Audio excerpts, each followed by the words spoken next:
overspending or supplemental spending has certainly been an issue over the last few years. And so one of the ways that we tried to remedy that in the General Assembly was by passing a reform which requires the governor to notify the House and the Senate of possible overspending or supplemental spending by state agencies. It was Act 15 of 2019. It was in the administration, the admin code that we passed during the budget.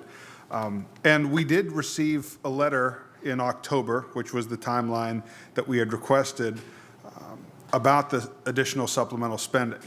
However, in the act, we had asked for a written statement detailing the amounts requested and the need for the additional appropriation.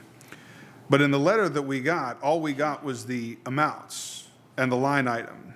Is there a reason we didn't get, I mean, we feel like we didn't get part of what was statutorily required? Is that how you see it, or? I was advised that's what I was required to give. We did follow up with anyone who had questions about those line items. We met with several appropriations staff and the chairman on his questions. We received a lengthy letter requesting some clarification, and we responded. Yeah, and I have that response, that it was, your response was the administration submitted the required potential changes to the general fund amounts included in the general appropriations as specified in the statute. The legislation requires a written statement detailing the amounts requested and the need for additional appropriation. And this met the requirement as per our legal interpretation of the statute. So again, I wanted to make sure that I understood it and went back and looked, and I believe that the spirit would have required not just the line items and the amounts, but the spirit of the statute would also require that detailed explanation. Would that be something moving forward that we could expect? We could provide some additional information. Okay, thank you. It isn't an official request, though. It's an estimate.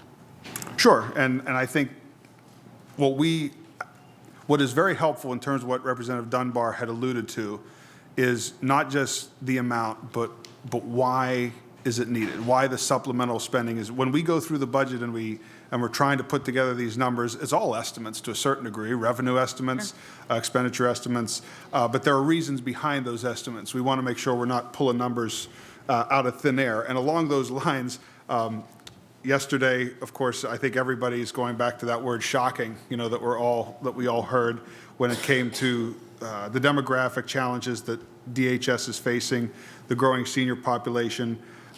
But again, as we talk about the reality of addressing those challenges, the community health choices line item was the same.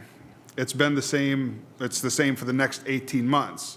So I'm trying to reconcile the growing demographics that you and Secretary Miller have acknowledged, the term shocking in terms of what will be coming out in the spring estimate, and the fact that it doesn't seem like the numbers are reflecting that we appreciate exactly how fast that demographic is growing.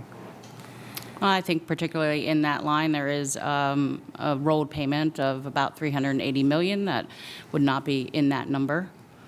So to say it doesn't increase is not totally accurate. So we feel that we're adequately accounting for that demographic rise.